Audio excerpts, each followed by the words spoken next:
चंचल मन को शांत करना बहुत जरूरी होता है, क्योंकि अशांत मन में कई सवाल होते हैं और यह इधर उधर भटक सकता है। गौतम बुद्ध मन को शांत करने के आयामों के बारे में बताते हैं।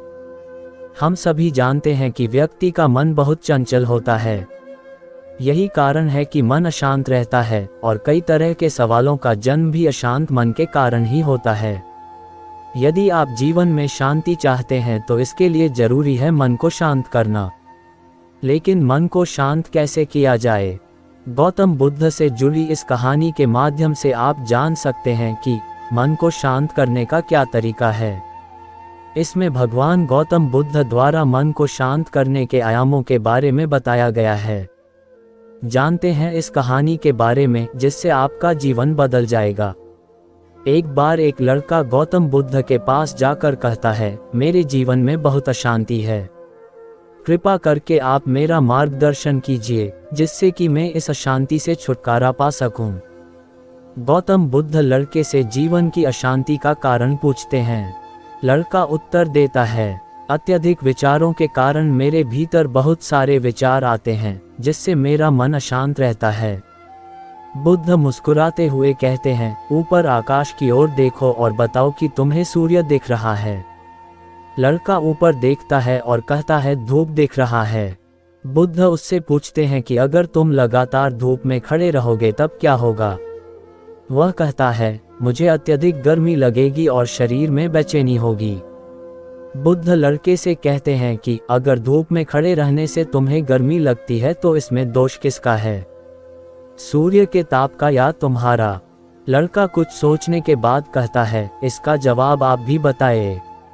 बुद्ध कहते हैं, सूर्य का काम है ताप देना और ताप का काम है गर्मी लगना। ऐसे में तो दोष तुम्हारा ही है कि तुम धूप में जाकर खड़े हुए जिससे कि तुम्हें गर्मी लगी। तुम्हें अगर शीतलता चाहिए तो तुम्हें छांव में रहना होगा। ठीक इसी तरह चंचल मन का भी स्वभाव होता है, विचारों और भावनाओं को जागृत करना। विचार क्षण भर के लिए होते हैं, लेकिन विचार से पैदा हुई भावनाएं देर तक टिकी रहती है। लेकिन ये तुम्हें निर्णय लेना है कि तुम्हें विचार और भावनाओं के साथ चलना है या अलग दिशा बनानी है। बुद्ध कहते हैं, मन को शांत करने के लिए तन के आयाम पर काम करना सबसे आसान तरीका है। शरीर के स्तर पर हमारी कर्मेंद्रियां और ज्ञानेंद्रियां है। कर्मेंद्रियां कर्म और ज्ञानेंद्रियां ज्ञान से जुड़ी होती है। इससे हम अपनी संवेदनशीलता को बढ़ा सकते हैं, यानी हम जो भी काम करें उसे आनंद के साथ करें। मन के आयाम से हटकर तन के आयाम पर जाने से ही तुम्हारा चित्त शांत होगा। ऐसा करने से तुम मन के आयाम से हटकर शरीर के आयाम पर आ जाओगे।